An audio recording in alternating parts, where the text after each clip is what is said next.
एक सांगायची गोष्ट आहे की मन की बात म्हणता येईल त्याला, की एक प्रपोजल पण म्हणता येईल.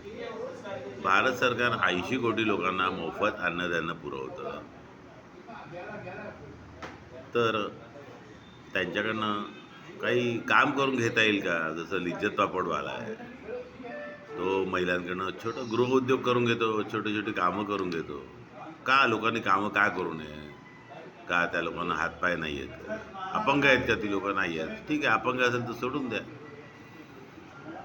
आज कुठल्याही क्षेत्रातला कामगार असो, कमीत कमी 500, जास्तीत जास्त ₹2000 कमवतोच तो, रोजचे कमवतो. ह्या 80 कोटी लोकांना जे अन्नधान्य मोफत पुरवलं जातं, त्यांना रोज जर ₹1 जर काम करून घेतलं, तर तुम्ही विचार करा, रोजच्या 80 कोटीचं काम होईल. 80 कोटीचं काम झालं, तर महिन्याचं होतं 2400 कोटीचं. वर्षाचं 25,000 कोटी. हा हातभार लागणार नाही का भारताच्या उत्पन्नाला? ₹1 काम कोणी करू शकणार नाही असं मला तरी नाही वाटत. ही गोष्ट जर तुम्ही याच्यावरती तुम्ही कॉमेंट करा, तुम्हाला काय वाटतं? आणि जर सरकारने मनावर घेतलं आणि जर हे मनात आलं सरायचं, तर सरकार करेल. भारताचीच प्रगती होईल, बाकी काही